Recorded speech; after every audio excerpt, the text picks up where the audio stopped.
Good evening, everyone. Welcome. It is Wednesday, February 1st, 2023, and I'm calling to order this regular session of the Bloomington Common Council.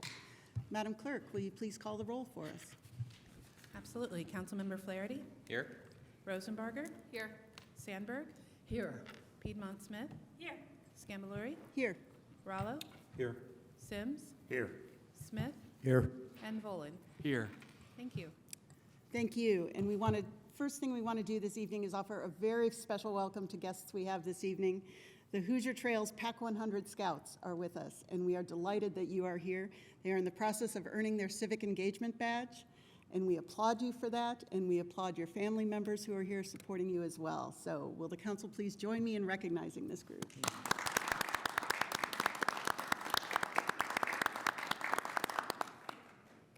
Great to have you all here. We'll start with an agenda summation. We'll begin this evening with approval of minutes. We have two sets to go through tonight. Then we'll move into reports from council members, the mayor and city offices, reports from council committees, and then we'll enter our first period of public comment for the evening, first of two periods of public comment for the evening. We'll then take up appointments to boards and commissions. We'll then move into legislation for second readings and resolutions. Under that heading, we have Ordinance 23-02 to amend Title II of the Bloomington Municipal Code entitled Administration and Personnel regarding the transfer from Chapter 2.21, Department of Law, to Chapter 2.23, Community and Family Resources Department. Next, under legislation for first readings, we have none this evening. We'll then go to our second of two periods of public comment. For the evening, we'll take up matters of council's schedule, and then we'll adjourn. So with that, let's move into an approval of minutes. Madam President, I move the approval of the council regular session minutes of April 21st, 2021 and September 1st, 2021. It's been moved and seconded. Is there any discussion? All those in favor, please indicate by saying aye. Aye. Any opposed? Thank you. The ayes have it. Those are approved. So let's move into reports by council members. I'll start on my far left this evening. Councilmember Volan. Just wanted to note the 100th anniversary of the Buskirk-Chumley Theater was carried out last Saturday night with a gala event at the theater. It's remarkable that that building has survived 100 years. Let alone as a public good, a benefit that is the city provides to the public and is made possible all this time. BCT Management, of course, is the organization that was created 20 years ago to sustain it, and I look forward, they did mention then that they look forward to another 100, in fact, even another 1,000 years, the Buskirk-Chumley. I just can't think that far ahead, unfortunately. But I hope it'll be around for at least 100 more. Thank you. Thank you. Councilmember Smith. Thank you. I just want to say thanks to the Troop 100 for being here. This is fantastic. Way to go. And I also wanted to say that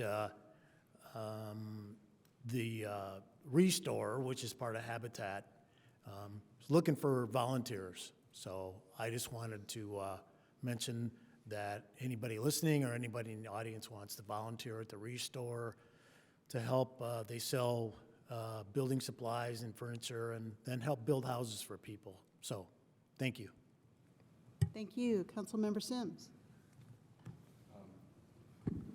Thank you very much. I again want to recognize our Cub Scout troop and what they're doing this evening. I think that's important from a civic engagement standpoint. It might be one of the best kept secrets, but I am an Eagle Scout and I earned that at the age of 16. So I look forward to seeing you all, some of you join me in those ranks. So again, welcome this evening. My report this evening is today is the first day of Black History Month. I would be remiss not to say that, of course, it's the shortest month of the year, but that's another conversation for another day. But what I really want to do is recognize the city and what we're doing to recognize and make more people in the community more included, and just feel more welcome in our town. The city has committed resources along with other community organizations and individuals. And besides the mayor's input and the mayor's office, actually Ms. Beverly Callender Anderson, who is the director of the Community and Family Resources Department, and one of her staff, Ms. Shatoya Moss, who's the Safe and Civil City Director, are the engines that's driving this month-long celebration. Wished I'd have saw many of you more at the kickoff, but that's okay. There's a lot of things happening this month, and you can find a lot of those, or a list of those full activities online, and it's at bloomington.im.gov/BHM. bloomington.in.gov/BHM. Now, this month's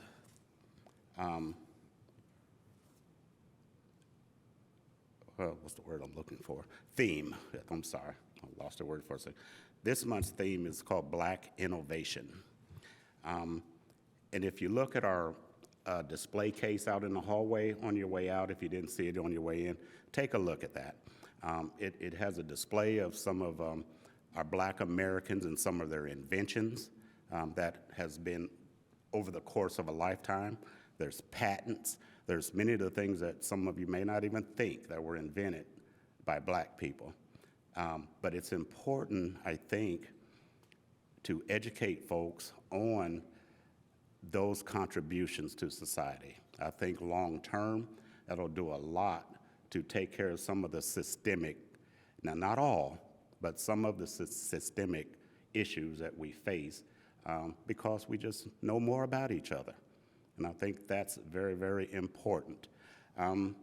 So if you look it up online, I hope we see many of you in other events throughout the month. It was a great kickoff the other day, a great keynote speaker, a great musical group. So I just want you to enjoy. Get to know someone that you didn't know when you walked into that event, and that'll make this a much, much better community. So thank you. Thank you. Councilmember Rollo. Thank you. A resident has alerted the city, specifically the ESD department, of low-level frequency vibrations coming from Carlisle factory on Hillside.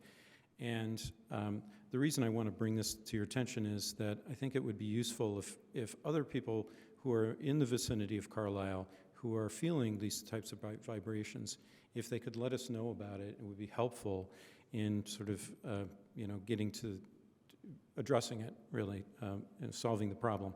A team from Carlisle met with us last week. They're interested in remedying this problem. They're not quite sure how to do it yet, but it comes from some equipment that's running that needs to run there. So if you would like to contact me, my email's rollod, as in Rollo D, at bloomington.in.gov, or you can also contact the City of Bloomington office online, bloomington.in.gov/council. You can find contact information there.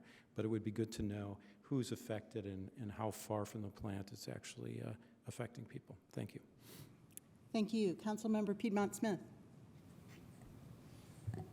Yes, just briefly, I wanted to acknowledge the death of Tyree Nichols at the hands of Memphis police and the injustice of this murder. And just read a quote from Kamala Harris at the funeral today. She said, "This is a family that lost their son and their brother through an act of violence at the hands and the feet of people who had been charged with keeping them safe. When I think about the courage and the strength of this family, I think it demands that we speak truth. And with this, I will say, this violent act was not in pursuit of public safety." Thank you. Councilmember Sandberg. Thank you. I too would like to recognize the 100th anniversary of the Buskirk-Chumley Theater. For those of us that had the privilege of attending Saturday night, it was quite the night, talking about a long history for this theater, history, storytelling, celebration.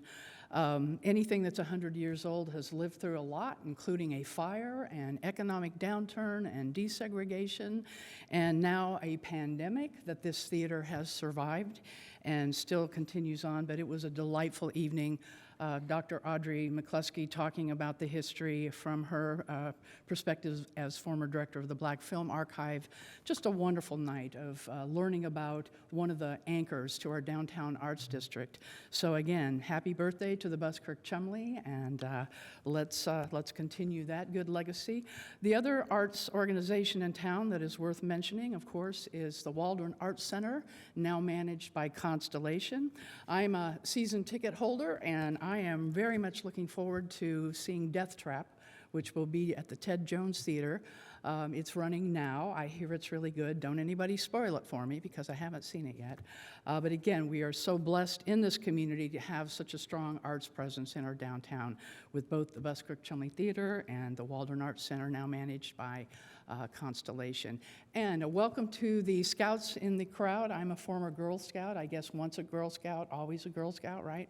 And you're here earning your Good Citizenship Award. And again, I'm reading a book about the 10 habits of good citizenship, and that's showing up, which you've done tonight. So thank you. Thank you. Councilmember Rosenbarger. No report, thank you. Thank you. Councilmember Flaherty. And no report this evening, thank you. Thank you. In which case, I will finish up. I'd like to extend an invitation to my monthly constituent meeting coming up on the first Saturday. This coming Saturday, February 4th. We will meet at 1:30 p.m. via Zoom, and those who are interested can join via the link at sueforcitycouncil.com. That's sueforcitycouncil.com. There's a link that says join. Many of the issues we discussed focus on District 2 in the city, but certainly anyone from across the city is welcome to attend. We'd be happy to have you there. So that concludes reports from council members. We'll now move to reports from the mayor and city offices. I'm aware that Clerk Bolden wishes to offer remarks. Gonna wait? Okay.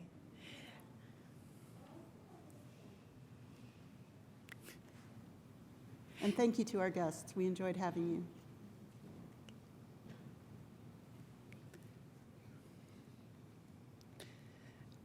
I realize it's customary to speak from the podium, but since I imagine you're going to be calling a roll call vote fairly quickly, I'm going to stay over here with your permission. Please. Okay. So it's Black History Month, and I wanted to take a moment to address all of you. I think by this point we're aware of 2 Black men who were recently killed in this country. And to partially quote Kareem Abdul-Jabbar in the wonderful article that he sent out, these killings don't celebrate the joys of Black History Month, but they certainly reflect the reality of Black history.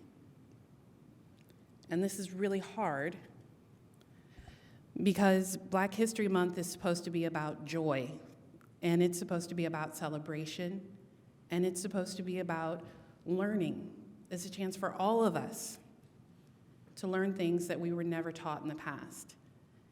On Monday, as Councilmember Sims noted, the City of Bloomington kicked off Black History Month with a reception and a talk given by Elise Smith. And I'd like to particularly thank our current and past city and county leaders, Councilor Crossley, County Councilor Crossley, Judge Valerie Houghton, Councilmember Sims, and Councilmember Piedmont Smith, and our former Deputy Mayor Donald Griffin, who all showed up to this very important city event.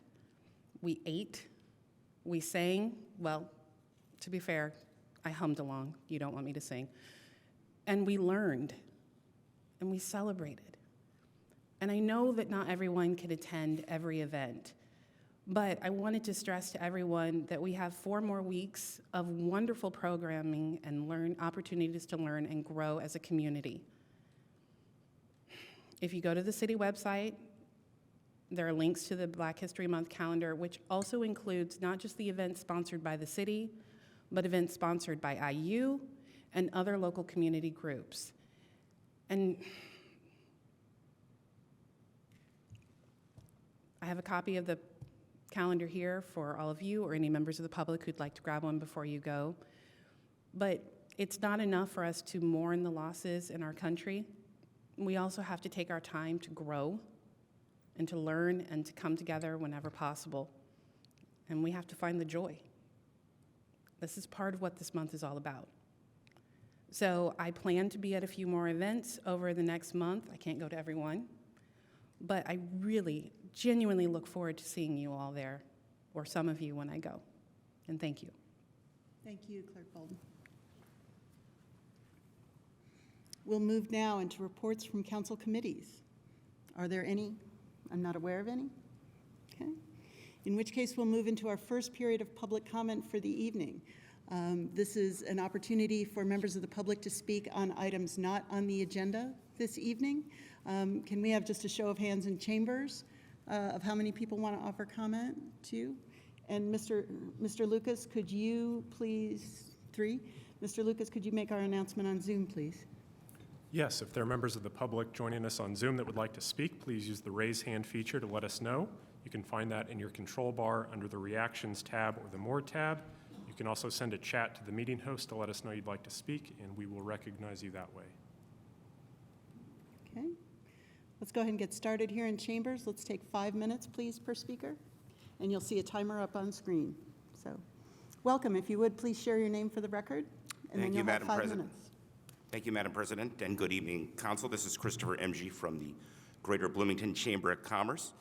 I first would like to address this body as a city resident and a Sunny Slope homeowner. Civility. The issue was brought up to my attention by a community member this week, and I wanted to remind my fellow public commentators to use that when stepping up to the mic. This does not minimize any person's concern whatsoever. We owe it to our elected officials and each other to respect one another. There are a lot of preparation required by the council to weigh in on topics like lead increases, fiber initiatives, and a $30 million capital improvement plan. While we may disagree at times with individual members or the mayor's office, it's important to recognize that all parties are looking out for the best interests of this fair city. This will never be perfect. Issues and areas of concern will be overlooked, but it never should we consider these occurrences as acts of malice. Now, one complaint I've heard from time to time is the makeup of the one-party council here. Bloomington may have its fair share of monolithic student housing complex, but this is not a descriptor I would use for this council. As we saw last week's RDC purchase 5-4 vote, those are not uncommon occurrences. I've had conversation with elected officials from other communities who are astonished by this development, which is a good thing to have. The spirit of debate is very much valued. However, it must remain collegial in both tone and deliberation. It got a little chippy last week.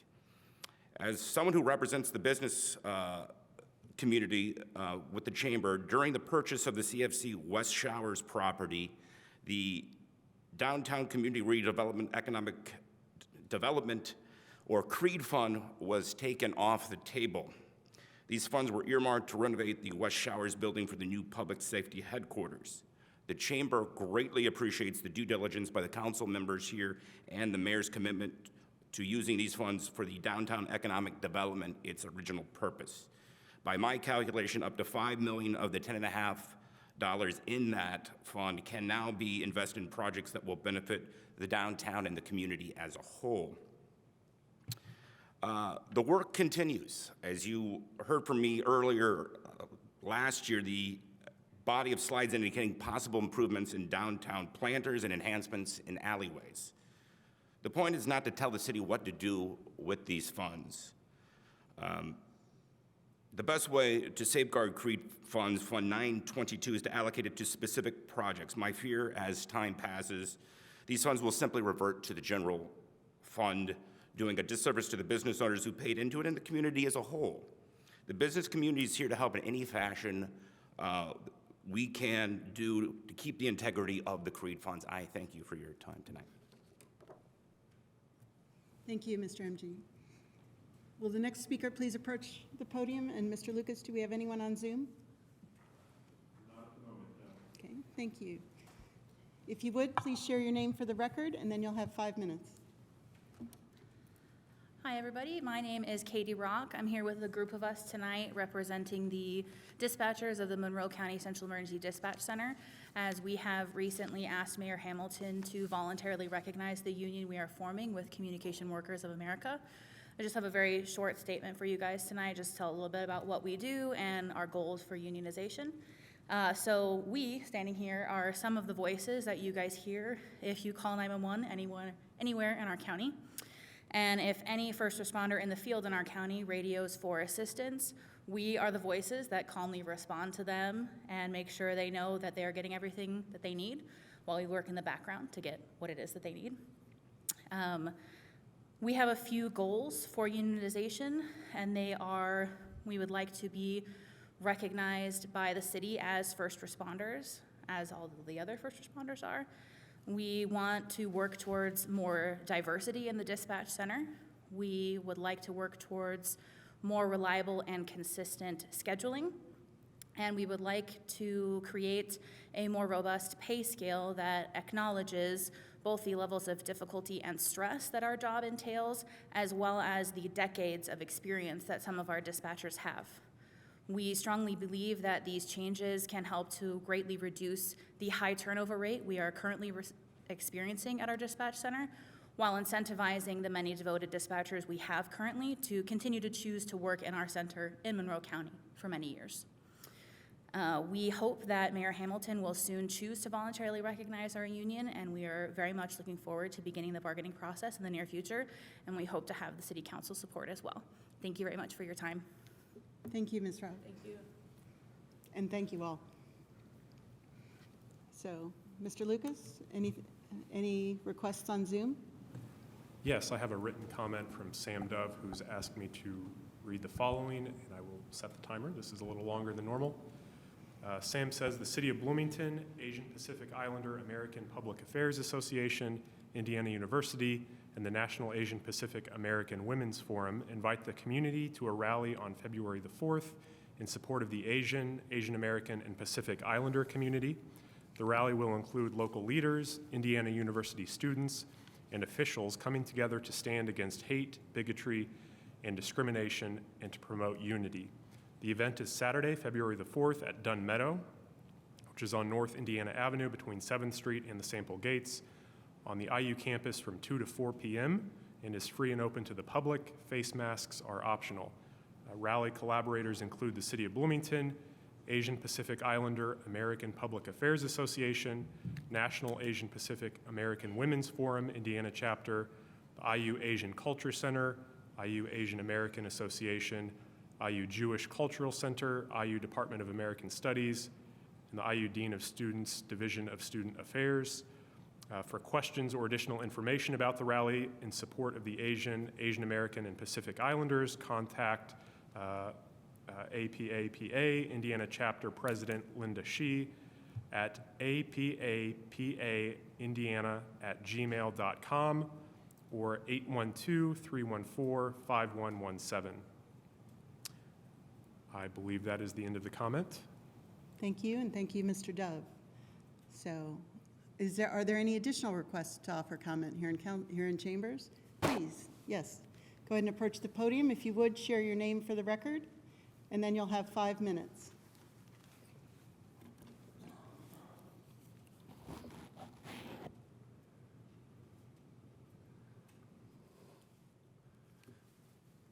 Darrell Rubel. I'm happy for once. Last weekend in Atlanta, they had their protests, their riots.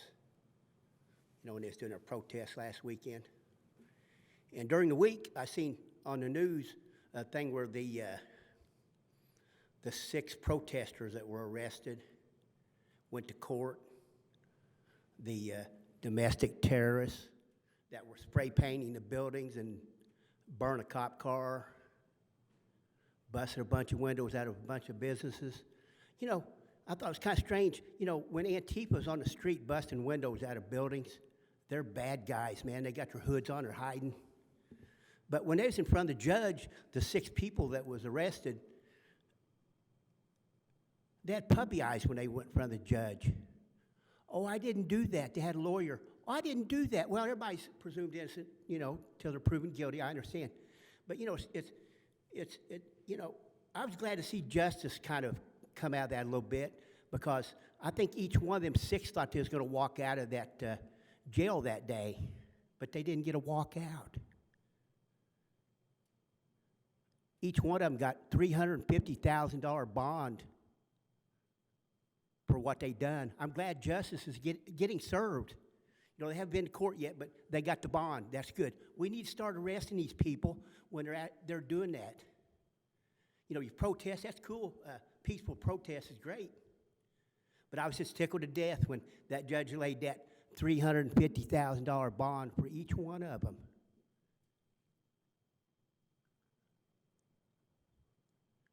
I was happy for once.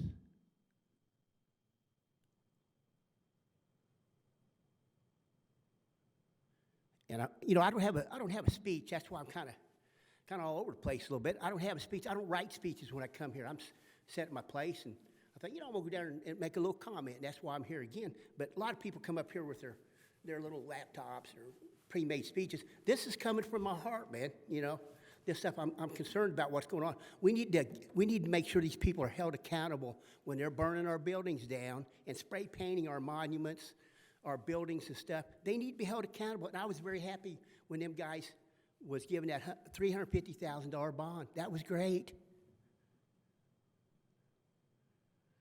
I took a shot of my buddy Jim Beam in celebration. I was glad. Justice needs to be served. You know, we need to support our local police. We've got a great police force in Bloomington. And, you know, you guys need to listen to them. You know, if they want to go back here or they want to stay on 3rd Street, you need to listen to them guys. They know what they're doing. You know, 3rd Street, if you got to build a new building, go for it. They deserve it. But, you know, they got better egress and, you know, and all that stuff down there, because back here, they're not going to be able to leave here quick and go to, you know. And someone said the other day, I think it's Matt down there, said something about down here where they're at on 3rd Street, people on Lincoln and Washington was worried about how the police drive down through the street. You know, they're leaving. Well, we got concerns that they're driving too fast, you know, and the sirens. Well, you know, when you've got a family member that's ODing and they need Narcan, I want that police officer right there. And I got to say, from my own experience, they've saved one of my family members more than once. I want them to get there quick. You know, I'm not worried about people on Washington Street or Lincoln, about the traffic and the police flying down through there. I want them to get to my place fast. If they don't like that neighborhood and the police, move. But I want them, I have had experience with the police a few times, and they saved my daughter one time, and I want them to get there fast. You know, you need to listen to the police, because they do a great job in this town, man, and their hands are tied a lot. The homeless, they get away with a lot of stuff in town. They get away with laws that if I would break, I would be going downtown. But, you know, a lot of times when the police come, you know, I've watched people think, they don't even Rolodex some of them guys. Well, okay, yeah, you know, just go on, you know. But another thing, too, Steve, you know, I watched the meeting last time after I left here, and I went home, and I watched it, and you made a comment about David Grubb. Mr. Rubel, please address the chair, not any particular member. Okay, but you said something about David Grubb. Mr. Rubel, please. Okay, but anyway, he said something about David Grubb, and David Grubb, he rubbed some people the wrong way sometimes, but he was right about a lot of things. The drugs, they're out of control, and he predicted that. And can you finish up your comments? Your time is exhausted. So Okay. Thank you for your comments, Mr. Rubel. Okay. Mr. Lucas, do we have anyone on Zoom? No, not at the moment. Are there any additional comments here in chambers? Welcome. If you would, please share your name for the record, and then you'll have 5 minutes. Thank you. My name's Eric Ost.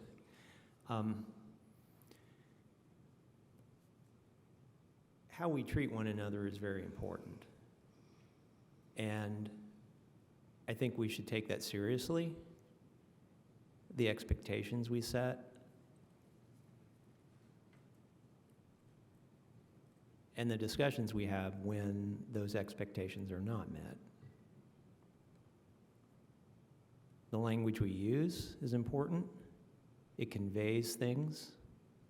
It may not be what we intend, but we need to be conscious of what we say. And I think it sets expectations for conduct. And I made a comment last week where I was trying to convey that toxicity, bullying, hostility has an effect, not just on the person it's directed at, but the community at large. And I think we're in a time right now where we have to be very mindful of the expectations we set. And you, the council, as I said, are shepherds in some respect of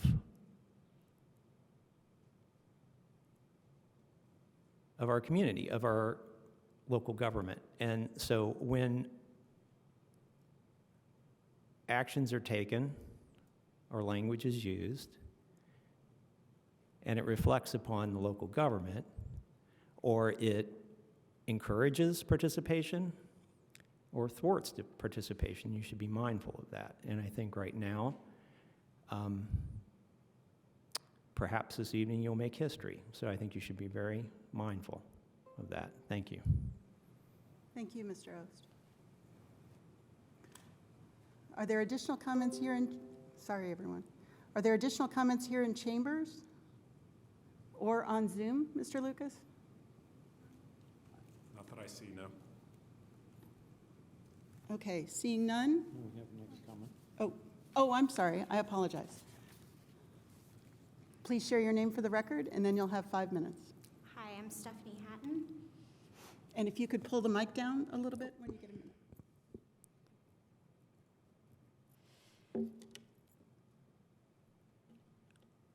I didn't come prepared with a speech tonight, but I do have a few comments. First, speaking to Councilmember Smith's earlier comment about Restore, it is a fantastic organization, and if you didn't know, tomorrow or rather Friday and Saturday is their monthly half-off sale, so it's a great opportunity to go and support them and get some fantastic pieces that you might need. I didn't expect to see the Cub Scouts here tonight. My son would have loved that. And what a great opportunity. I'm sorry they had to go, but it would have been a fantastic opportunity for them to really be civically engaged and to hear some of the debates and concerns that we have before us in our community at this time. And my hope would be that in looking to council for leadership and inspiration, that you were able to provide that for them and for the next generation of youth who might one day be sitting at that table. It's February 1st, so I realize I'm a month into the new year. I don't like to make resolutions because I'm bad at keeping them. But I came up with an acronym. I deal with them at work on a daily basis. AIA, NCARB, LEAD AP, all architecture speak. So I'm used to them.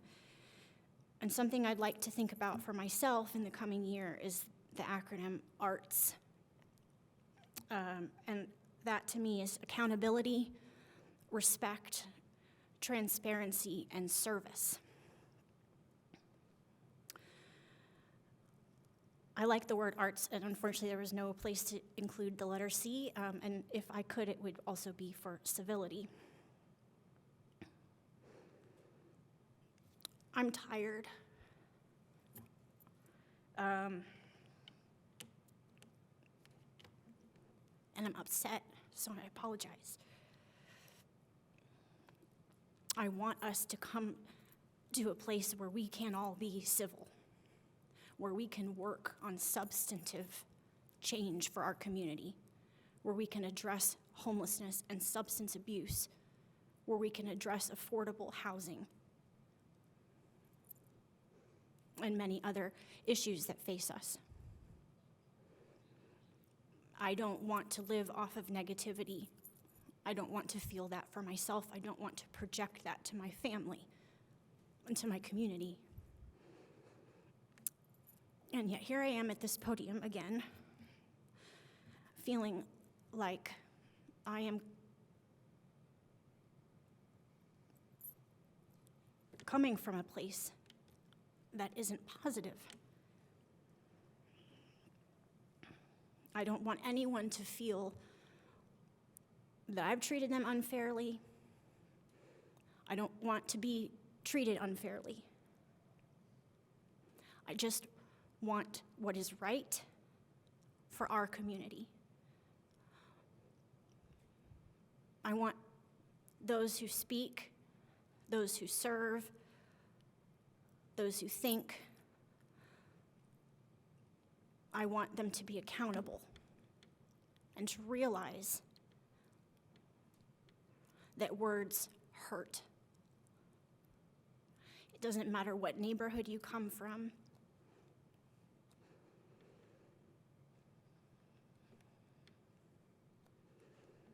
Comments are hurtful. And I will say that if I must prostrate myself to make the point. Please do what is right. Please do what you would want those young men to do if they were ever tasked with your position.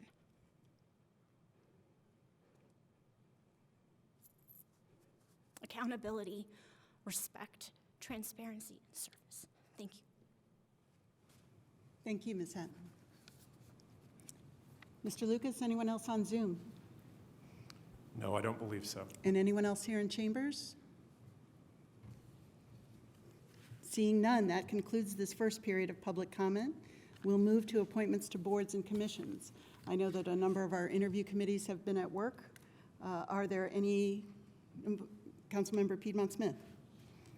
Yes, I have a series of recommendations from Interview Committee C.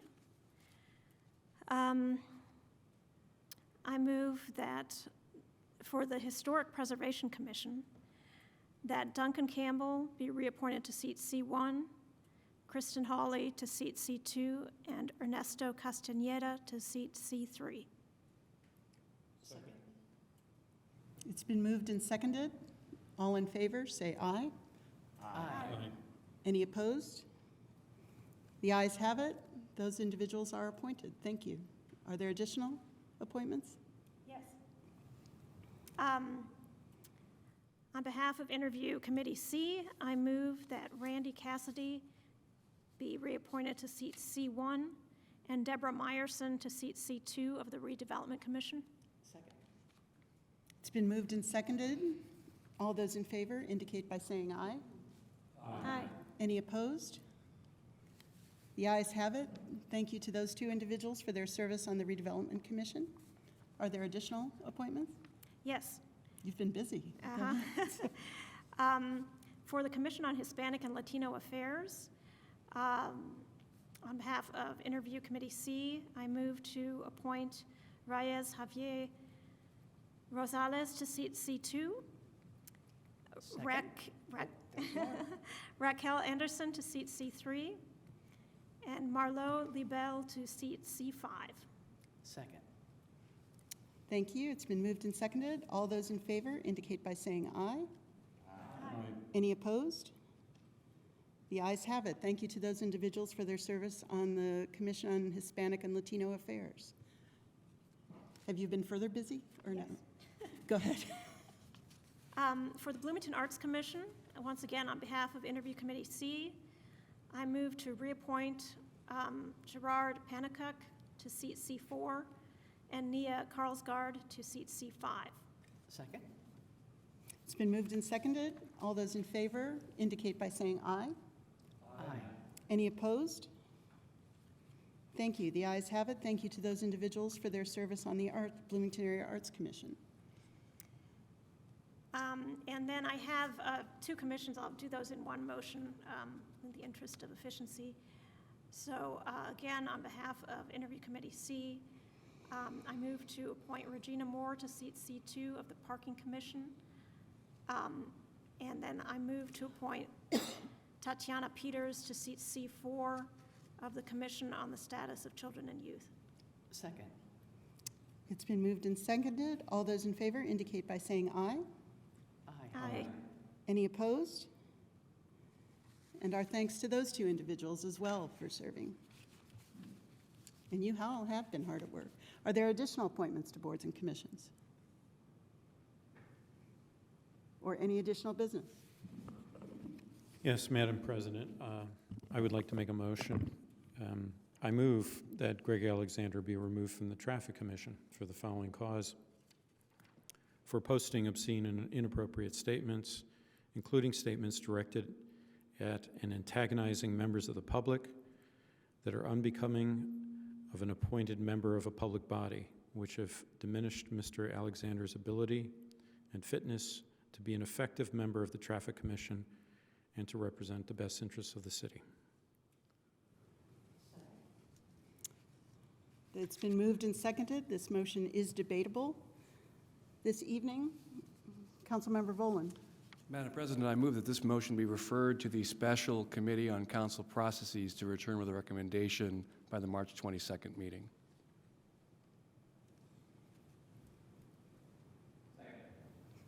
It's been moved and seconded. So we have a motion to refer. Did you want to comment further on that, please?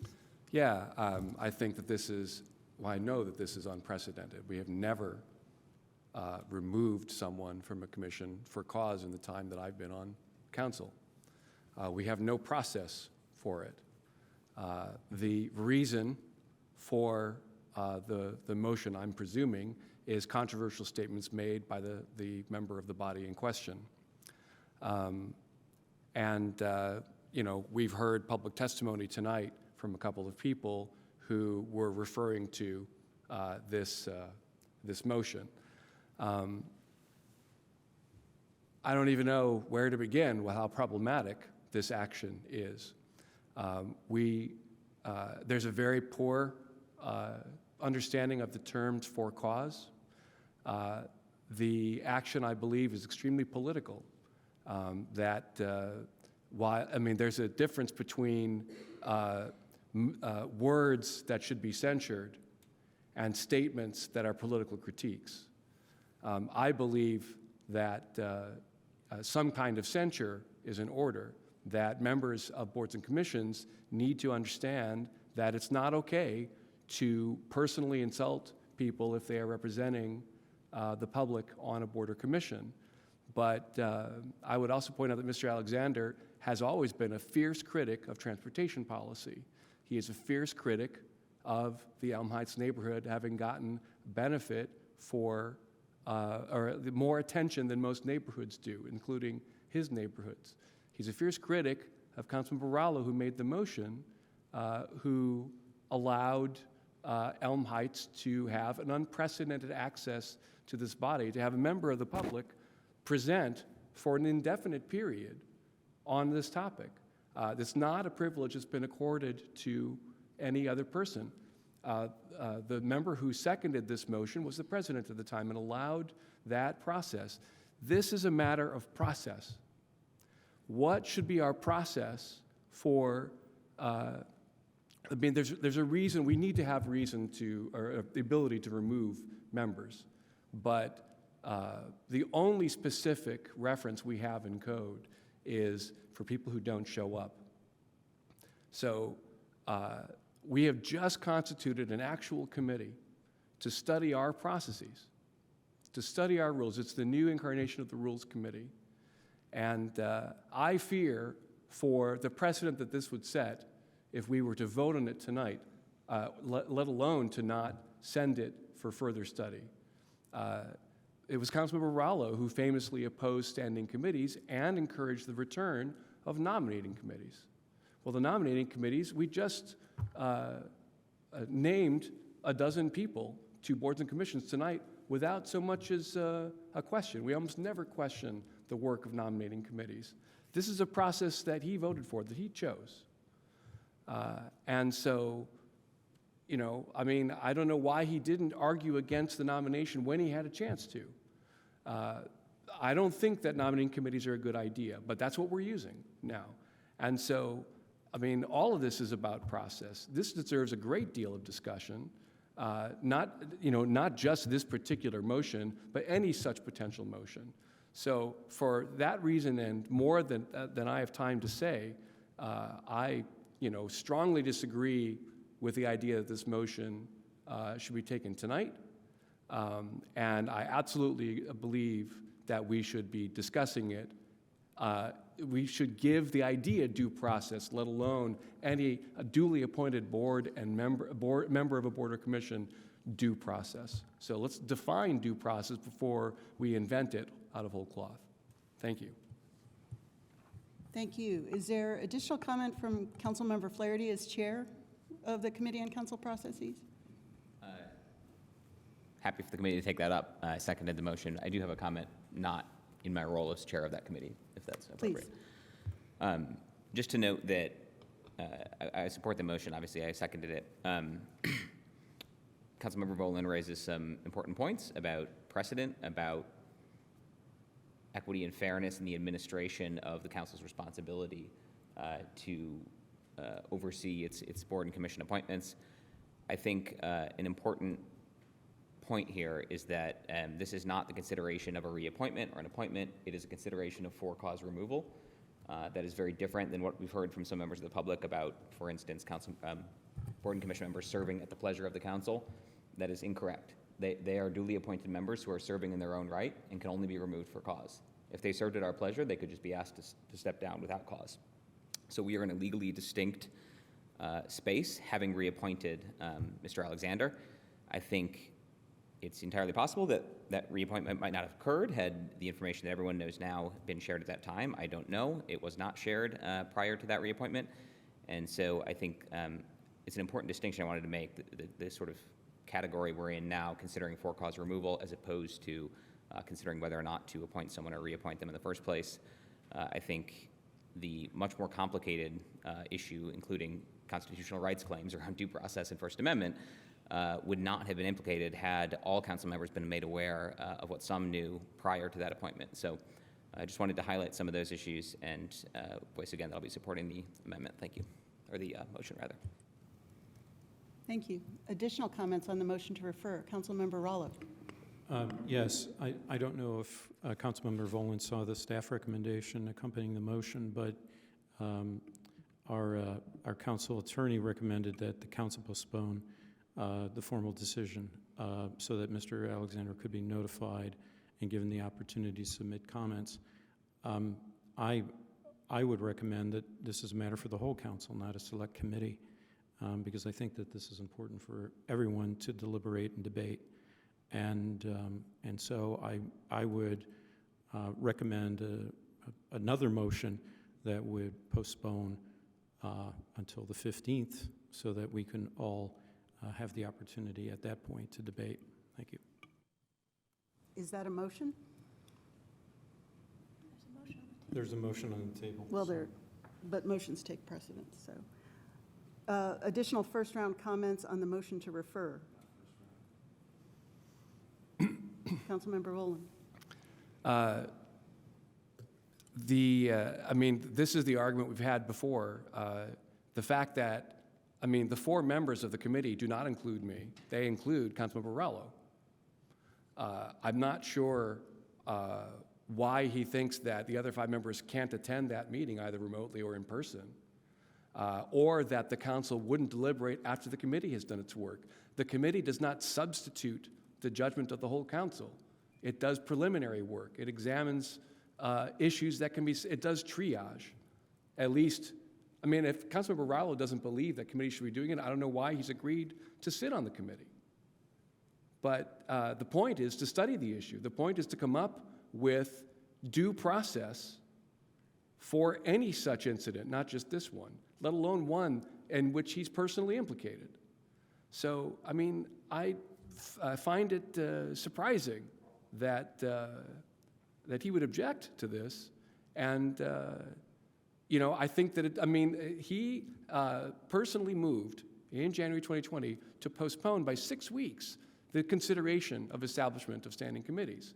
I don't see why we shouldn't take several weeks, especially considering that spring break is in between there, to give the committee a chance to do its work. We managed to have 3 meetings of the ad hoc committee on police and fire headquarters, public safety headquarters, within 2 weeks. I'm not asking the committee to meet several times a week for a month. I'm asking them to have a couple, 3 meetings and giving plenty of time for deliberation, for thinking about it. Are we sure, or are we simply going to take the representations of whoever comes to the podium and says, well, I feel this way, and therefore you should do what I say? That's not cool, considerate deliberation. That's not unemotional.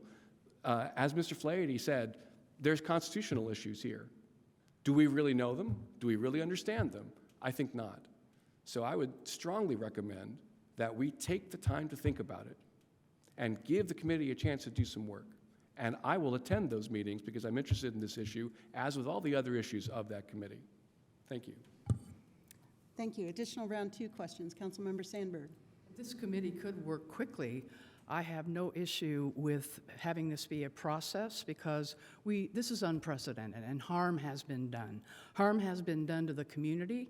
Harm has been done to community engagement. So I think taking time is good, getting a process is good, because up to now, our process only deals with if a commissioner who is appointed by this body misses 3 consecutive meetings, that's the only grounds for dismissal. Now we're in this new situation where words have been said, they have been hurtful, they have dissuaded members of the public from even wanting to come forward to this body, and so I think there is some timeliness that needs to be respected. If we're going to take a look at our process and have a due process for this particular instance that is harmful, and people are looking to us for leadership to make sure this never happens again, I think time is of the essence. So again, no problem with postponing this so that we can come up with better standards for any member appointed to a commission who has an obligation to speak and to behave in a manner that treats all members of this community with the respect that they deserve so that they will feel comfortable coming forward for any action that any of our boards and commissions take. I regret that we find ourselves in this position, but the community is looking to us for leadership to make sure things like this don't happen, feelings are not hurt, people feel that they are being treated in a hostile manner, not a welcoming manner. And so time is of the essence for me. When was this, the Rules Committee were going to meet on what date? What date did you propose? Not until March 22nd? Madam Chair, if I Yes. may answer. Well, excuse me. Councilmember Flaherty, did you want to respond to that? I had the same question, actually. I forget the date at which Councilmember Rowland requested a... I propose that it return a recommendation by the council meeting of March 22nd. Well, once again, the ad hoc committee for the showers purchase met 3 times in a very fast manner because it was before us and we didn't have time to wait for another 2 or 3 months. So I would just recommend that if we are going to refer this to this committee for the vetting and the proper research and whatever we need to do legally to set higher standards for our commissioners, I think time is of the essence, and I would hope that that could occur well before March 22nd because damage has been done. Thank you. Councilmember Flaherty. Just to note that I would, as chair of the committee, I would support a returning a recommendation of some kind by March 1st, 1 month from today, so shorter or sooner than Councilmember Rowland's suggestion. It would take an amendment of the motion at this point, which could be done via unanimous consent if no one was opposed and if Councilmember Rowland agreed. I didn't understand everything you said, Mr. Flaherty. Sorry, I said as chair of the committee, I would support returning a recommendation by March 1st, 1 month from today, a regular session that evening. And if you were amenable to this change, you could make an amendment to your motion, provided unanimous consent to do so. I believe Clerk Bolden had a comment. Wanted to clarify, I don't think that there's a council meeting scheduled on March 22nd. There is not. I thought that was the date, the week after spring break. It is, but there isn't a meeting that day. There is no meeting that day. We are meeting on the 29th of March, though. Okay, my error then. I'm happy to amend my motion, but first I want to say, if I may speak, Madam President, Councilmember Sandberg's got a conflict between wanting to repair damage and wanting to not cause more damage on the other end if we make a hasty decision. Constitutional issues are non-trivial, and we're not under any particular deadline, as we were with the January 31st purchase agreement for Showers Plaza.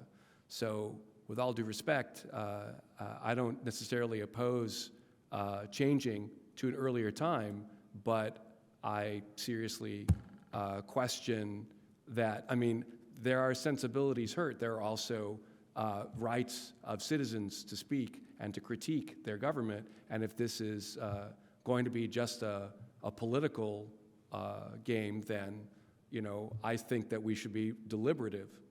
So, but I will amend my motion to March 1st, the meeting of March 1st.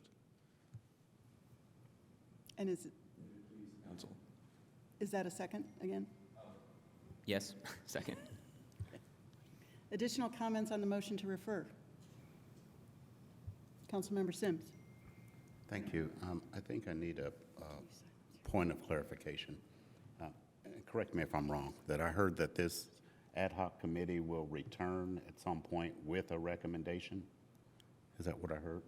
It would be a special committee on council processes that already exist. Correct. And it would return as proposed, correct me if I'm wrong, Councilmembers Volan and Flaherty, a recommendation to us by March 1st, 1 month from today. The word I'm looking for is, go ahead. Just, yes, that's what's proposed, to return a recommendation on March 1st.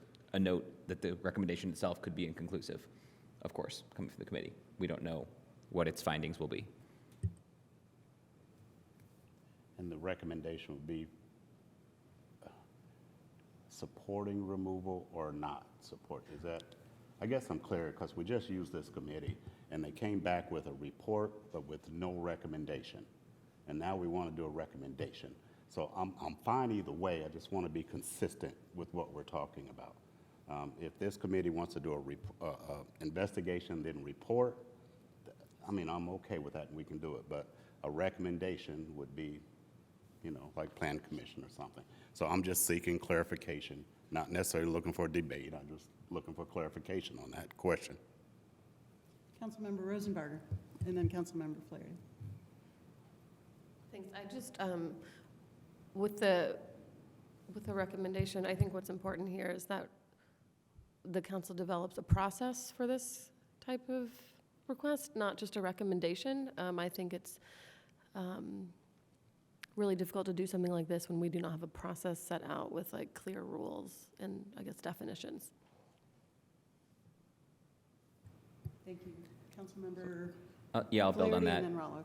And just that, I feel like I appreciate the question, Councilmember Sims. I think it's a little bit semantic in that I kind of consider it one and the same. I would view the committee's role as investigating and studying the issue and reporting its findings and possibly recommending something if there is agreement on what a recommendation should be with respect to this issue. I don't think that would be limited to a recommendation on how the council should vote on the motion to remove Mr. Alexander from the Traffic Commission.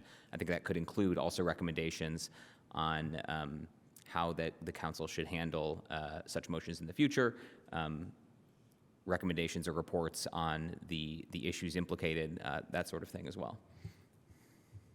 Councilmember Rollo. Yes, I wanted our council attorney's opinion on some of these matters. Number one is that Councilmember Volan says that we have the liberty of time. Is that would that be your assessment, that this is a matter that we could take weeks to determine? It seemed that previously we're recommending that we act sooner rather than later. My only recommendation with regard to time is that the council not take formal action on the motion to remove tonight. our code, which, as Mr. Volin points out, really just contemplates absenteeism, does include, in that context, an opportunity for notice to the board or commission member, and an opportunity for the member to provide extenuating circumstances in writing. In the absence of any process guidance beyond that, I'm suggesting that that at least be offered in this case to the member. So my recommendation is, as far as time, is that the council not take formal action tonight. Beyond that, I think it's within your discretion. Do you have a follow-up question? Well, comment? actually, I have a comment, and that is that Councilmember Volin has stated, I think, inferred that I'm not a fair, I can't make a fair decision, that there's personal animus between myself and Mr. Alexander. I detect that there's personal animus from Mr. Alexander, but I have none toward him. But I will step away from from that committee, and the council president can appoint someone else, because I certainly don't want to be accused of making not making an impartial decision. So if that would please the council, I'll step away from that committee. Additional discussion on the motion to refer.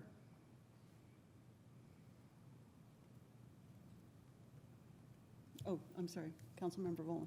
I think that Mr. Rallo has mischaracterized one aspect of what I said. While I do believe that part of the problem here is that we're confusing personal feelings and political statements, that certainly people can be offended by political statements. What I think is the remit of the committee is to distinguish obscenity and profanity, which usually is unnecessary. But I mean, again, last week we heard a council member actually use profanity, okay? There's been long debate over the merit of its use, all right? And on that point, I believe that there should be some other method in city code besides removal for just the vague phrase "for cause." And it's important that, I mean, this is a very good case where we need to discuss it, but to go from there to removing a duly appointed officer, or appointee rather, is a nuclear option. It's too much too far, and that's why it deserves study. But I want to make that distinction here, that it shouldn't be about anyone's personal feelings. On either side, it shouldn't be about how any person feels. If somebody is making comments that seem threatening to others, we need to address that, all right? But I mean, it's also an interpretation.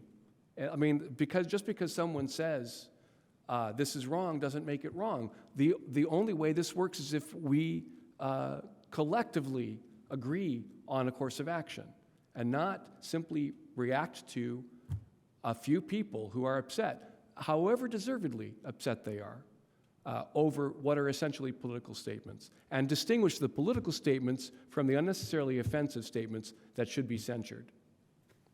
Thank you. Councilmember Sandberg. I can assure you that the political discussion about animus does not apply to me. We are public officials, and we are accustomed. I've been on this council now, this is my 17th year. When we put ourselves in this position, people are going to say things about us. They're going to post things on Facebook. They're going to say things on Reddit. They're going to call us names. It has nothing to do with my position on this. This has to, you can call me whatever you want. I can handle that. I accepted that as part of this job. This is not anything related to animus toward Mr. Alexander. He may have animus toward me, but again, as Mr. Rollo said, Councilmember Rollo, that has nothing to do with this issue. This has to do with a commissioner who, in my humble opinion, and it's more than just a handful of people, by the way, who have been offended by what has happened here.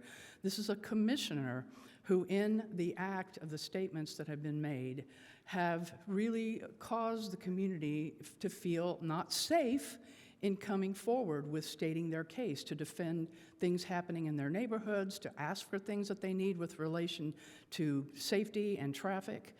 And so this is what we're talking about here, to make sure that someone in a position of being a commissioner who has responsibilities to make decisions about things and to treat the public fairly, this is what this is all about. And it's unprecedented. I understand this. We don't have a rule about how to prevent this from happening in the future, to where members of our public no longer feel safe coming forward and speaking their lived experiences without being harassed, either online or letters being sent to them, or however they have been offended. So please do not bring my feelings into this, because I'm a big person. You can call me what you want. People are free to come up to this podium and say what they want. This is not a free speech issue. This is conduct unbecoming of someone who's serving on one of our commissions. I want to make that clear. Thank you. Thank you. Councilmember Rosenbarger. Thank you. I just want to get back to my point about creating a process for questions like this that we have to answer. And the word, like, taking something personally has come up a lot tonight, but to me it's more about an objective versus subjective way of looking at this that I think we're not at that point yet. It was a long time ago, I think in the 1960s, when the Supreme Court was looking at what is obscenity. And one of the justices said, "I'll know it when I see it."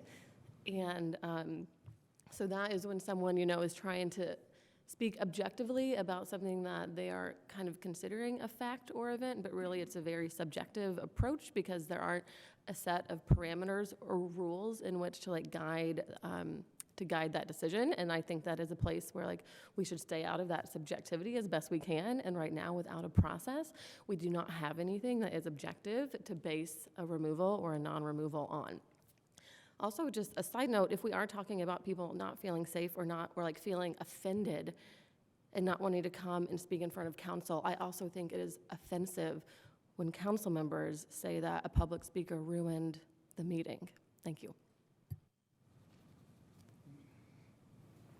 Councilmember, do you want to restate the last part? I think it is unwelcoming and not a good look for council members when someone comes up and makes a comment and then a council member says that they ruined the meeting. Thank you. Councilmember Rollo. Yes, just a note for the record, since we seem to be in debate, that yes, we do need to make a distinction between political speech and bullying behavior as described by residents. And that's why I brought the motion forward, because the residents are residing in District 4. No, it wasn't meant personally. I was asked to do this. The residents describe bullying behavior, intimidation, harassment, and that harassment alluding to sexual violence. And there is a written record in the form of tweets and Reddit, so you can, so the committee could review that, and I would expect them to, of course. Thanks. Councilmember Smith, and then Councilmember Volan. Well, the manner of speech is threatening, and that's where it breaks down for me. It's threatening people. Just criticizing people is one thing.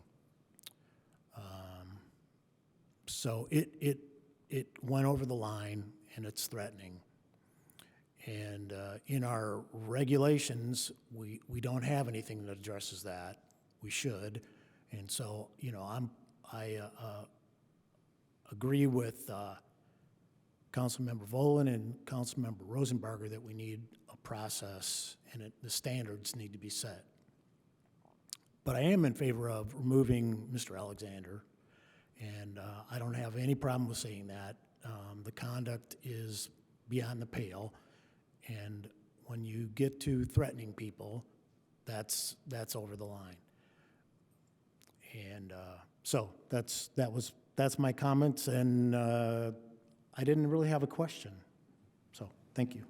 Councilmember Volin. So what is to stop any other citizen from stepping forward and saying, I felt threatened by comments I heard later on another topic? What's to stop any, I mean, I take Councilmember Sandberg's point that we're all adults here on this dais, and we understand our role as elected officials. I do not yield, sir. I do not yield. Sir, I do not yield the floor. Well, if there's no evidence. Sir, I do not yield the Councilmember floor. Smith, That's fine. Please allow Councilmember Volin to finish. If we have time limits, let me know so that I know how much time I have, but I do not yield. No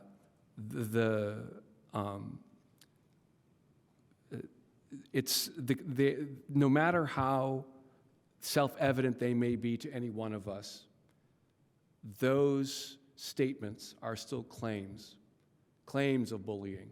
Who defines what bullying is? I mean, if I go up and say I felt bullied, will the council be as quick to react? That's why we do process. That's why we set a process, why we deliberate. That's why we agree to rules and we try to do the best we can under the laws as we know them. And I don't want to open myself up or to open up the city to a suit because we unduly de-appointed someone before their term was up. No matter how merited I might think that disappointment, de-appointment, whatever the word is, might be. So I would caution my colleagues to think twice about, I mean, basically the characterization of the actions of Mr. Alexander are subjective. They're personal feelings of people. They, however strongly felt, however true they may be to them, and it shouldn't be for us to decide how people feel. It should be for us to decide only what's the right way to proceed collectively. So that's why I'm very concerned about the subjectivity here. The characterization, I mean, I think that while there would be far fewer people doing it, I think that part of Mr. Alexander's points all along has been that, I mean, he has accused the neighborhood of being bullies. So who decides who's a bully? And you know, we're just asking for trouble if we want to try to define those terms more than what national and state figures have already done. I think it's above our pay grade. We have to decide what to do about this situation and how we will handle these things in the future. But again, I think that the very accusation is subjective and the committee has to be objective. Thank you. Thank you. Councilmember Sandberg. I cannot recall in my entire tenure on this council anything like this happening before, because for the most part, when we appoint people to our boards and commissions, they submit applications, we interview them, we appoint them in good faith that they have the skills and they have the ability to serve and serve well. This is the first I have ever heard of any of our commissioners feeling, being so offensive to members of the public who have had to come before that commission. So the very fact that this is an unprecedented situation, and maybe someone can bring to my attention someone else who has served in a capacity and been reported back to us as being, this person is beyond offensive, this person is actually threatening, bullying. The very fact that this is the first time we've been confronted with this, I think I'm fine taking the time to vet it, to make sure we have rules in place, that, again, my goal is that this does not happen again. Because in my experience, this is a first. Additional comments on the motion to refer? If not, I'll take a turn. Councilmember Smith? Okay, no, I'm good. If not, I'll take a turn. Thank you to my colleagues for this discussion and debate. It's been helpful to me to kind of sort through this. As I sit and I think about this situation, I think in terms of my obligations as a council member, and I think they are twofold. First of all, there is a current, present, acute issue, and that we have had concerns presented to us by members of the public who feel diminished in their ability to participate in our processes because they feel intimidated, because they feel threatened. I think we have an obligation to respond to that in a timely way. I also think that while, from everything I'm hearing, this is the first time this kind of question has come up for this council, certainly it's the first time it's come up for me, I doubt it'll be the last. And whether it is this particular group of individuals that has to make a decision in the future, or the next council, or the council after that, it would not surprise me at all if this issue came up again in the future. Civility doesn't seem to be an issue that's resolved itself in our society. So I think the second part of my obligation as a council member is also to think long-term and to think about putting in place processes that allow us to respond to this with clarity and integrity in the future as well. So as I think about this, I try and balance the need for a process that shows integrity and clarity and the need to respond to this in a timely way and not let exploration and research and musing go on indefinitely. And so I would be supportive of a referral to this committee to do this work. I would not be supportive of extending it beyond March 1st. I think we have an obligation to think intentionally about process. I think we also have an obligation to respond in a timely way. And that may accelerate what was a planned schedule of meetings, but so be it, in my perspective. Those are my comments. Additional comments? Could you just, Councilmember Rallo. What is the motion? Could you please restate the motion? The motion is to refer this matter to the Special Committee on Council Processes for a recommendation no later than the March 1st regular session of council. And For we the have recommendation to be delivered to the council by March 1st? Is that what you said? Yes, that they would report by March 1st. And we have the second by Councilmember Flaherty. Any additional discussion? If not, Madam Clerk, will you please call the roll on the motion to refer? Councilmember Flaherty? Yes. Rosenbarger? Yes. Sandberg? Yes. Piedmont Smith? Yes. Scambalori? Yes. Rallo? Yes. Sims? Yes. Smith? Yes. And Volin? Yes. That passes 9-0. Thank you all for that discussion. So, with that, we'll move into legislation for second readings and resolutions. Madam President, I move that ordinance 2302 be introduced and read by the clerk by title and synopsis only. Second. It's been moved and seconded. All those in favor indicate by saying aye. Aye. Any opposed? The ayes have it. Madam Clerk, will you please read? Ordinance 2302 to amend Title II of the Bloomington Municipal Code entitled Administration and Personnel regarding a transfer from Chapter 2.21, Department of Law, to Chapter 2.23, Community and Family Resources Department. The synopsis is as follows. This ordinance amends Title II of the Bloomington Municipal Code and comes forth at the request of the City Legal Department and of the Community and Family Resources Department. The ordinance moves the Human Rights Ordinance from Chapter 2.21 of the Bloomington Municipal Code, Department of Law, to Chapter 2.23 of the Bloomington Municipal Code, Community and Family Resources Department, and makes numerous technical changes for the sake of consistency and currentness. Thank you.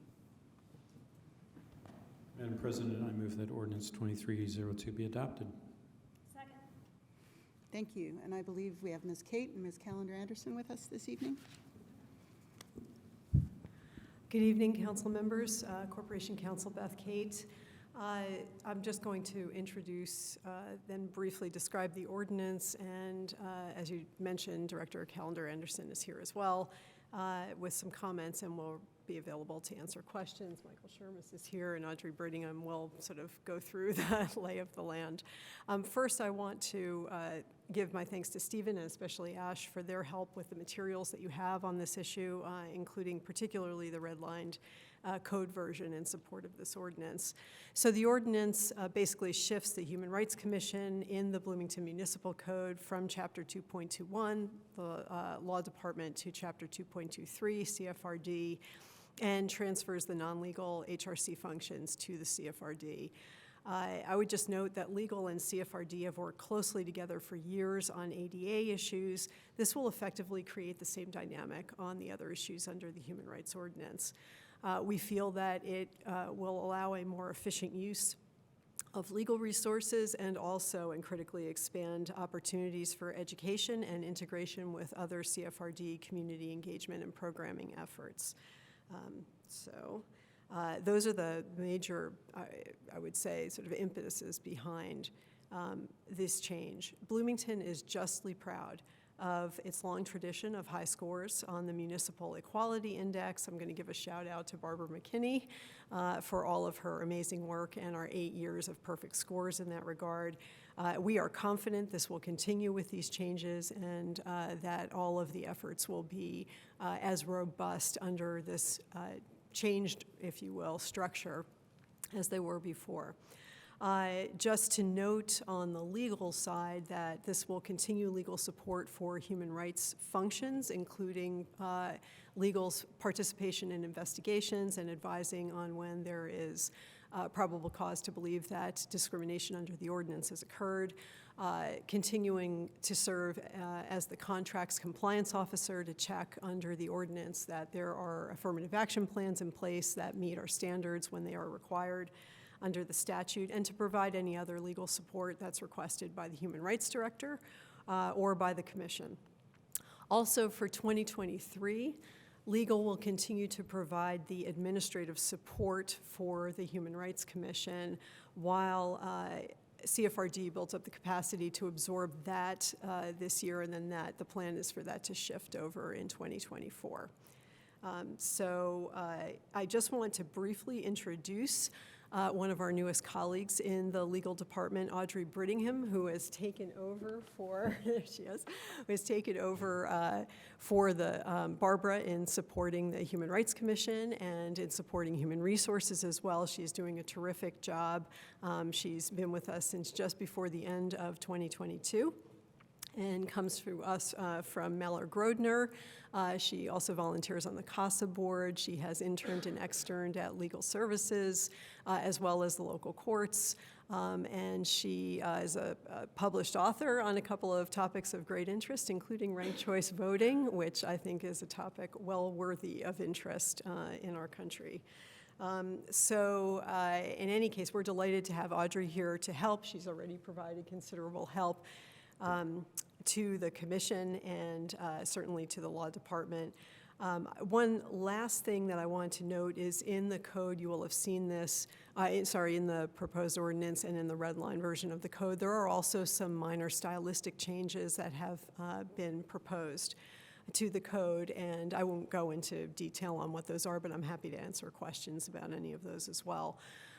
My memo, and I believe Council's memo mentioned that this may also involve at a later date a merger of the county and city human rights commissions. We're still in negotiations with the county. They had approached us about that. I think everyone is on board with the idea of it. We are trying to work through some financial contribution issues and just get that sorted out. So we may be back to you with that at a later date, okay? But that is not part of what you're looking at here tonight. That's it for me, and I will turn it over to Beverly. Thank you. Thank you, Ms. Kate. Ms. Callender Anderson, welcome. Good evening, council members. I'm Beverly Callender Anderson, Director of the Community and Family Resources Department. If this is approved tonight, CFRD is looking forward to the transition of the Human Rights Commission to our department. It's a great fit with the work that the department currently does with diversity, equity, and inclusion, community accessibility, and justice. As was previously said, it expands opportunities for CFRD to more seamlessly integrate and expand our programming in that area of diversity, inclusion, and justice.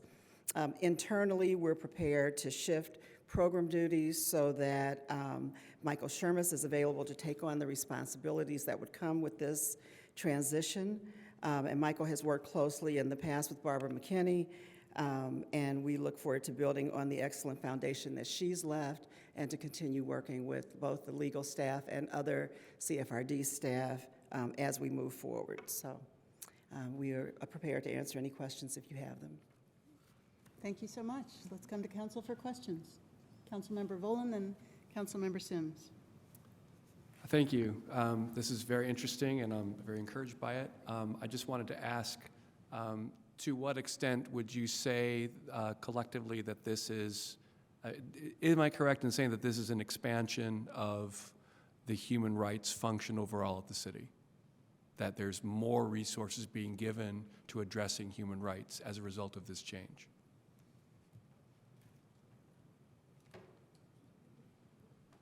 I mean, the mere presence of Mr. Shermis here implies that it is, but maybe you should tell us. My name is Michael Shermis. I'm the Special Projects Coordinator in the Community and Family Resources Department. I'm looking forward to the full transition that I'll be able to take over the duties of the Human Rights Commission as its director. I guess I would answer that question by saying that Barbara McKinney did a fantastic job over the years. I know firsthand because I got to work with her extensively on investigations in the area of accessibility. But she didn't have the time to do the education and outreach that she wished she could have, and I'm going to find that time. That's, I think, a very important part of what it can do to reach more of the community and to ensure that people who do feel there are incidents of bias and hate crimes and discrimination and fair housing and all of those kind of things get voice. And I think maybe some of them don't because they don't know we really exist and what we do. And so I would say it will expand in that area. Does that answer the question? I mean, it's a good start, but I guess I'd follow. I mean, first of all, it's perfectly appropriate.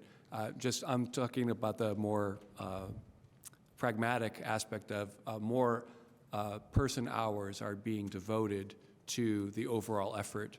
There's not just legal counsel, there's now proactive, there's more employee time to do this kind of proactive work that Ms. McKinney simply didn't have time to do. Is that a safe characterization? So this won't be a full-time position. I mean, it's not a 40-hour-a-week being human rights director, but it'll be about 50% of what Michael does. I'm not sure what the hours were that Barbara had in the past, but the way that we have looked at it and scheduled it out before, yeah. But what I will say is that by bringing human rights to CFRD, we also have that, because we have Safe and Civil City, we have Latino Outreach, we have all of our other commissions and staff, we're able to look at it more holistically in CFRD. Right, but there's still legal. And legal will still, yeah, and be there support. The amount of time, I'm sorry, I didn't catch our. Audrey. She's an attorney, right? You should come and introduce yourself, I think. We'll let Audrey. I mean, how much time will you spend on these matters? And could you state your name for the record? Yes, absolutely. I'm Audrey Brittingham. It's nice to meet everyone. I'd say at this point, the Human Rights Commission and research dedicated to the Human Rights Commission will probably take approximately, I'd say at most, a quarter of my time.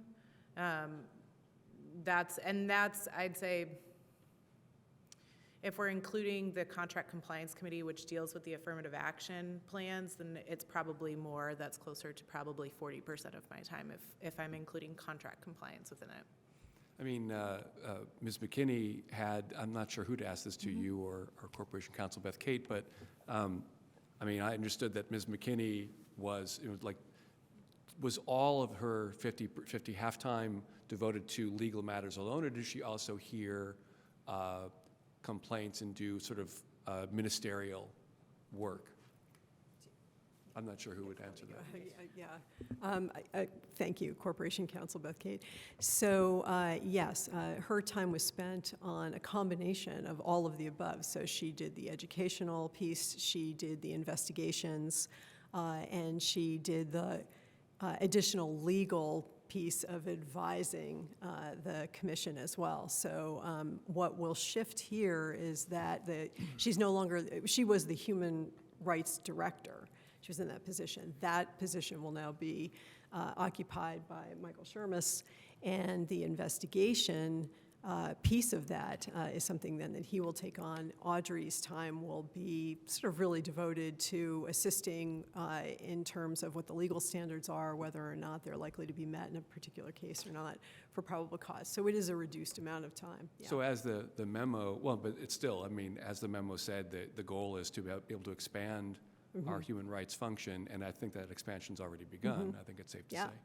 Yeah. Oh yeah, definitely. I mean, the fact that it's sort of taking some of that function away from a lawyer and giving it to a non-lawyer doesn't mean that it's not an overall expansion effort. Thank you so and much. that is Yeah, what is planned that's great. here. Thank So, you. Thank you, Madam Chair. Additional questions? Councilmember Sims, I'm sorry, that's right. Oh, you're fine, thank you. I don't know who this should go to, but with the discussion of time or anticipated time of staff time, is it safe to say that since now the city will be investigating human rights complaints in the unincorporated parts of the city, have we discussed that? What do we anticipate with any additional time in that particular area? Thank you, Councilmember Sims. So that would come if we do the merger with the county. And in terms of our expectations of caseload, we really don't know yet what to expect. Gotcha. And so what we're trying to do is build into what would be an interlocal agreement with the county the ability to kind of adjust what their contribution may be over time, depending on what the caseload is. And so that's one of the things we're talking about. I don't want to get ahead of myself on the interlocal, but that's one of the things that we've been discussing because we really don't know. Their caseload has been quite low so far, but everyone's wondering whether that might increase with this robust kind of joined commission if it comes about. So, No, thank you for pulling on the reins. I got ahead of myself as well. Thank you. It's two different things. But something I think that is in the wheelhouse that Mr. Shermis could help me with, I think. You discussed taking the lead on, you can come up too, yeah.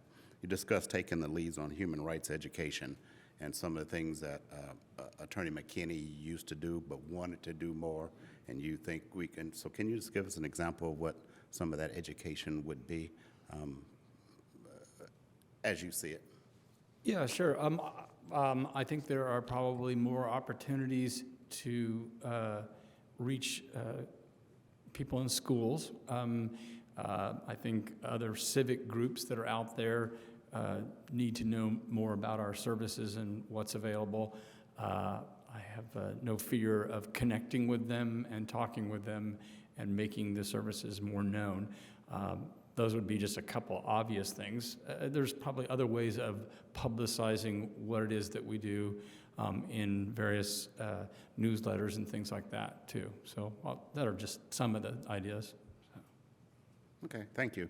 I think from an effective use of staff resources, we're absolutely right. And I think you're about the right person in that department's the right one to do that. So thank you very much. Thank you. Additional questions? Or additional round 2 questions? Seeing none, let's go to the public for comment. For anyone who would like to offer comment on Ordinance 2302, if you would please approach the podium. And Mr. Lucas, could you please extend our invitation on Zoom? Yes, if there are members of the public that would like to comment on this item, please use the raise hand feature to let us know. You can find that in your control bar under the reactions button or the more button. You can also send a chat to the meeting host to let us know you'd like to speak. Okay. Any commenters here in chambers? Seeing none, Mr. Lucas? No takers on Zoom.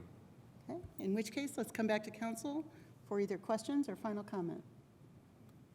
Councilmember Volin, comment? Yeah, I'm very encouraged by this ordinance. It reminds me of kind of a predecessor event, which was the transformation into the, if I remember this correctly, into the Commission on the Status of Children and Youth of what used to be called the Community and Family Resources Commission. When it was formed, there was no CFRD. The commission was the first attempt to perform something like that function in the city. The commission thought about these issues, and eventually it was so clear that those issues were important that a department was made out of it. And in the same way, the human rights function has expanded. I mean, you can tell how much work somebody has done by how many people it takes to replace them when they retire. And I really believe here that we're replacing one person with two. Barbara McKinney did heroic work for decades,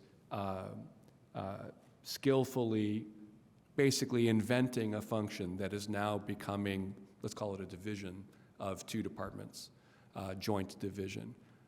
I'm actually looking forward to the prospect that the human rights function of the city would merge with the county. I think that's logical, and would be more efficient in addressing the many needs of attending to human rights matters. So I'm going to be enthusiastically voting for this. I want to welcome our new attorney, and good luck to them both in performing this function, and thanks to the departments for their good work, and once again a tribute to the work of Barbara McKinney that this ordinance is here tonight. Thank you. Thank you. Additional comments? Seeing none, Madam Clerk, will you please call the roll on ordinance 2302? Yes, Councilmember Rosenbarger? Yes. Sandberg? Yes. Piedmont Smith? Yes. Scambalori? Yes. Rallo? Yes. Sims? Yes. Smith? Yes. Volin? Yes. And Flaherty? Yes.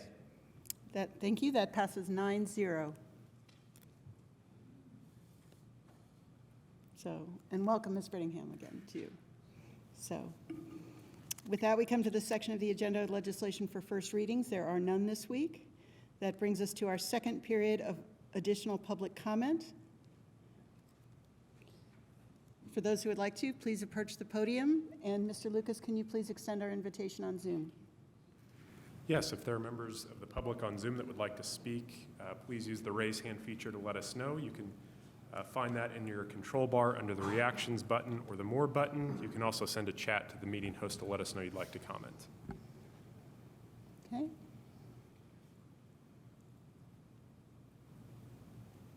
Takers on Zoom? Not that I see, no. Okay. In which case, let's allow 5 minutes. If you would, share your name for the record, please, and then you'll have 5 minutes. Welcome. Great. Thanks. My name is Greg Alexander. I've been hearing this phrase over-engineered a lot lately, so I wanted to take this opportunity to highlight some examples. It's really, oh, there we go. Sorry. This is an upper floor of the Trades District garage on Monday at 2 p.m. The garage is 19% occupied. Even the lower floors are mostly empty. There's another empty floor above this one. It cost $12 million to build. That's our money.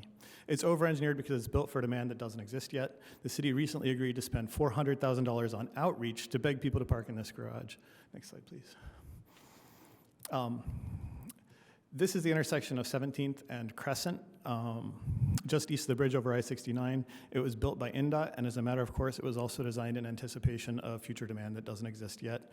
I don't know if the photo can capture just how insanely huge this intersection is. I would call it over-engineered for cars. Next slide, please. But maybe it's more fair to say it's under-engineered for safety. When intersections are this large and forgiving for drivers, they stop paying attention, they become reckless and destructive, they drive off the road. Next slide, please.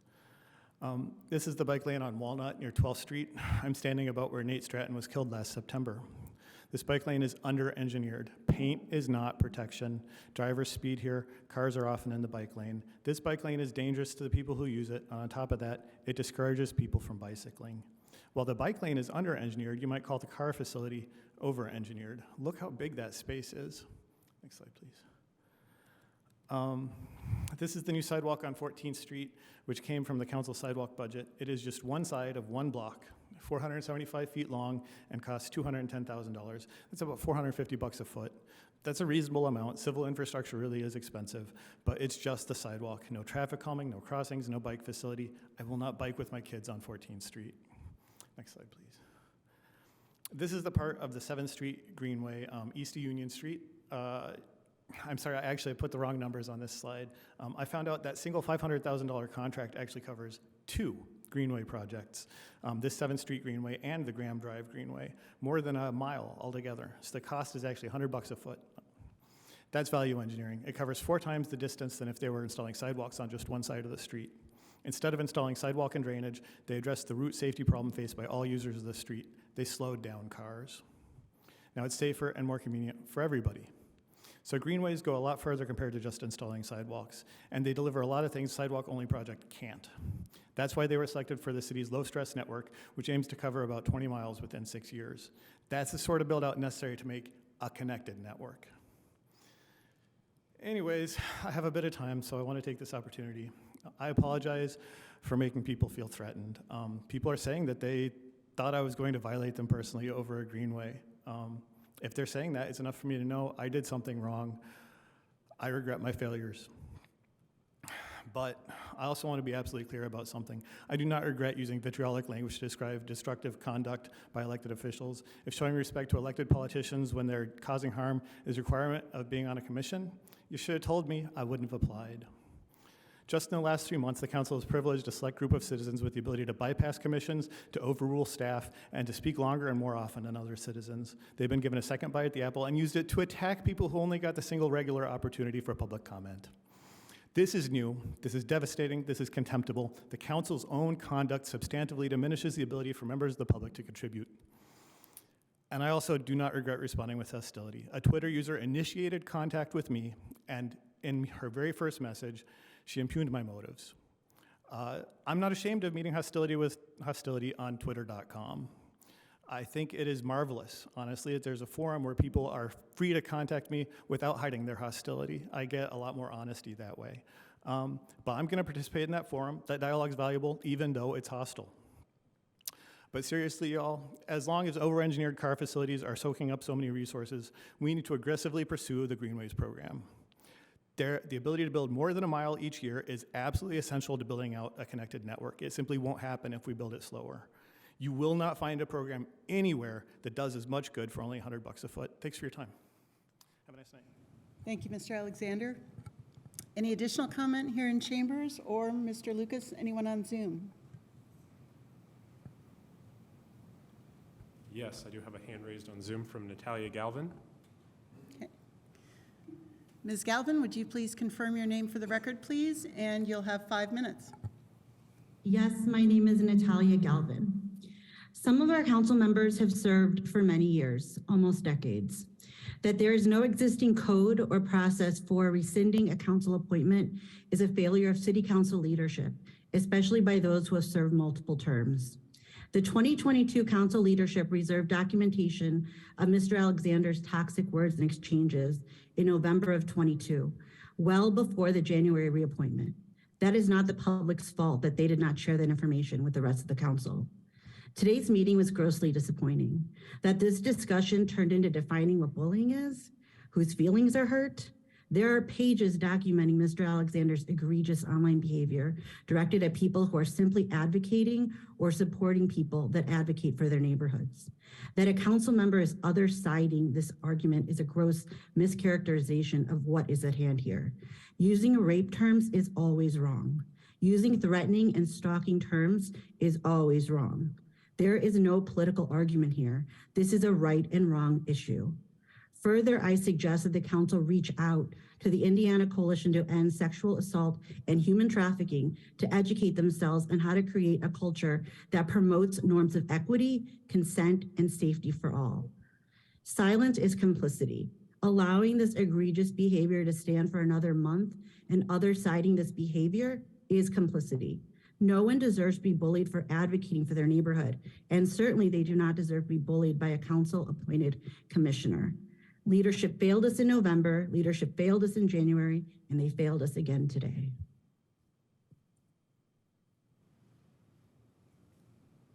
Thank you, Ms. Galvin. So, are there additional commenters, Mr. Lucas? on Not that Zoom? I see, no.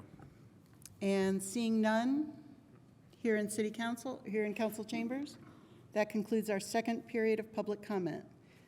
That leads us to take up matters of council schedule. Mr. Lucas? Yes, thank you. Just two items to note.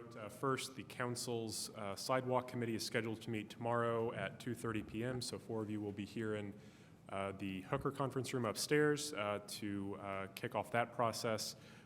Also, the council, as you see tonight, had no legislation for first reading. There is no business scheduled for next week's regular session, so if the council wants to consider a motion to cancel next week's meeting, it would be appropriate to do so now. Madam President, I move that we cancel our regular session meeting scheduled for February 8th. It's been moved and seconded. I know that we also have several interview committees that are interested in additional time to do their work. So is there any discussion? Okay. All those in favor indicate by saying aye. Aye. Any opposed? The ayes have it. Then we will cancel the meeting on February 8th. We will meet next in regular session on February 15th. So if there is no additional business, I'm not seeing any on council. We are adjourned. Thank you, everyone.